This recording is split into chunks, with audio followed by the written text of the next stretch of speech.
ഹബീബായ റസൂലുള്ളാഹി സ്വല്ലല്ലാഹു അലൈഹി വസല്ലമ തങ്ങളുടെ കാലത്തിൽ ഒരാൾ മരണപ്പെട്ടപ്പോൾ അദ്ദേഹത്തെ സംബന്ധിച്ച് മറ്റൊരാൾ ഹബീബായ നബി സല്ലല്ലാഹു അലൈഹി വസല്ലമ തങ്ങളോട് പറഞ്ഞു, എന്തൊരു ഭാഗ്യവാനാണ് ഇദ്ദേഹം, ജീവിതത്തിൽ ഒരു പ്രയാസങ്ങളും അനുഭവിക്കാതെ, ഒരു മുസീബത്തിലും കുടുങ്ങാതെ, ഒരു ടെൻഷനുകളും വരാതെ അങ്ങനെ മരണം വരെ വളരെ സന്തോഷത്തിൽ ജീവിച്ച് മരണപ്പെട്ടു പോയ ആളാണ് ഇദ്ദേഹം എന്ന് ഹബീബായ നബി സല്ലല്ലാഹു അലൈഹി വസല്ലമ തങ്ങളോട് എന്തൊരു സൗഭാഗ്യവാനാണ് എന്ന് പറഞ്ഞപ്പോൾ ഹബീബായ നബി സല്ലല്ലാഹു അലൈഹി വസല്ലമ തങ്ങൾ പറഞ്ഞു, വൈഹക്, സംസാരിക്കണ്ട, എന്താ നീ പറയുന്നത്, ഒരിക്കലും നീ പറയുന്നത് ശരിയല്ല.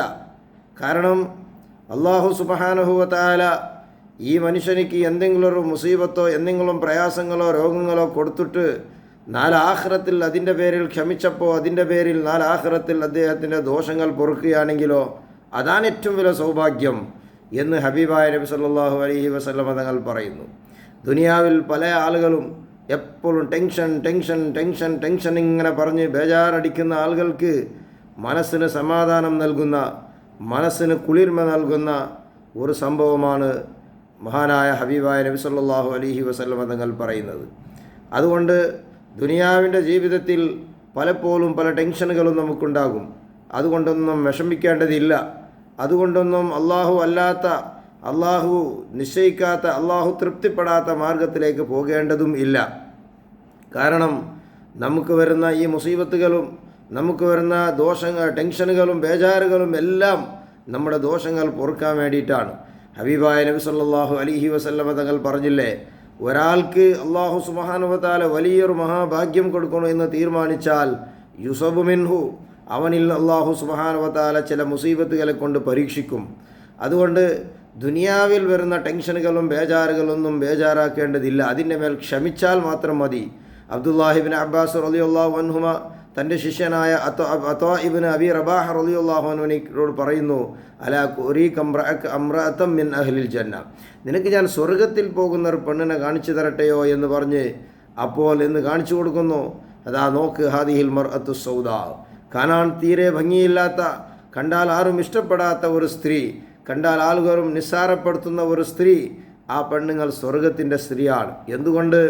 ആ സ്ത്രീ ഒരു ദിവസം ഹബീബായ നബി സല്ലല്ലാഹു അലൈഹി വസല്ലം തങ്ങളുടെ അടുത്തേക്ക് വന്നിട്ട് പറഞ്ഞു, ഇന്നി ഉസ്റഉ യാ റസൂലല്ലാഹ് വതകശഫു, ഞാൻ എൻ്റെ ശരീരത്തിലേക്ക് പിശാച് കൂടി പല നിലക്കും ബുദ്ധിമുട്ടാകുന്നുണ്ട്, എൻ്റെ വസ്ത്രങ്ങളൊക്കെ അങ്ങോട്ടിങ്ങോട്ടാകുന്നുണ്ട് എന്ന് പറഞ്ഞപ്പോൾ, എനിക്ക് ദുആ ചെയ്യണമെന്ന് പറഞ്ഞപ്പോൾ ഹബീബായ നബി സല്ലല്ലാഹു അലൈഹി വസല്ലം തങ്ങൾ പറഞ്ഞു, ഇൻഷീതി സ്വബർത്തി, നീ ക്ഷമിച്ചോ, സ്വർഗമുണ്ട്, ഫലക്കിൽ ജന്ന എന്ന് റസൂലുള്ളാഹി സ്വല്ലല്ലാഹു അലൈഹി വസല്ലം തങ്ങൾ ആ സ്ത്രീയോട് പറഞ്ഞപ്പോൾ ആ പെണ്ണുങ്ങൾ പറഞ്ഞു, ഞാൻ ക്ഷമിക്കാം എന്ന് ആ സ്ത്രീ മടങ്ങിപ്പോയതാണ്.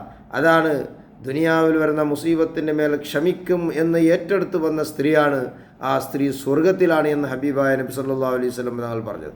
അതുകൊണ്ട് ടെൻഷനുകളും ബേജാറുകളൊക്കെ വരുമ്പോൾ മൂമിനായ മനുഷ്യൻ ഒരിക്കലും ടെൻഷനാവണ്ട. മൂമിൻ്റെ ഉദാഹരണം അതൊരു പുല്ലുപുഷ്പങ്ങളെ പോലെയാണ്. കാറ്റുകൾ വരുമ്പോൾ അങ്ങോട്ടാടുന്നു ഇങ്ങോട്ടാടുന്നു, അങ്ങനെ ഇങ്ങനെ മുസീബത്തുകളും പ്രയാസങ്ങളും സന്തോഷങ്ങളും ടെൻഷനുകളും ബേജാറുകളും സന്തോഷങ്ങളും ഇങ്ങനെ വന്നുകൊണ്ടേയിരിക്കും. മുനാഫിക്ക് അങ്ങനല്ല, ഒരേ ഒരു നൃത്തത്തിലുണ്ടാവും, അവസാനം ഒറ്റടിക്കവൻ മരണപ്പെട്ടു പോകലാണ്. അപ്പോൾ അതുകൊണ്ട് അതൊന്നും ടെൻഷനേക്കാണ്ട ആവശ്യമേ ഇല്ല, ക്ഷമിച്ചാൽ മതി. ദുനിയാവിൽ പല മുസീബത്തുകളും ബേജാറുകളൊക്കെ വരും.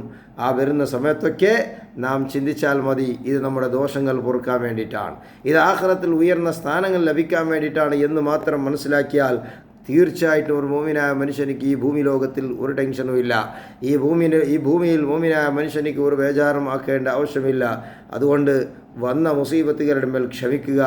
ആ ആഖിറത്തിൽ അള്ളാഹുവിനോട് അള്ളാഹുവിൻ്റെ ആ വലിയ പ്രതിഫലം ലഭിക്കാൻ വേണ്ടി, കരസ്ഥമാക്കാൻ വേണ്ടി തയ്യാറാവുക.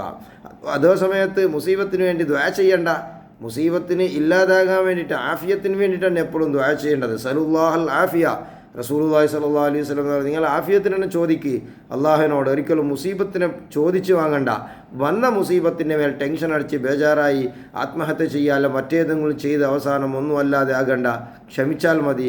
അതൊക്കെ ആഖിറത്തിൽ ദോഷം പൊറുക്കാനും ഉയർന്ന സ്ഥാനം കിട്ടാനും എന്ന് മാത്രം വിചാരിച്ചാൽ മതിയെന്ന് ഹബീബായ റസൂലുള്ളാഹി സ്വല്ലല്ലാഹു അലൈഹി വസല്ലം തങ്ങൾ നമ്മെ ഉണർത്തുന്നു.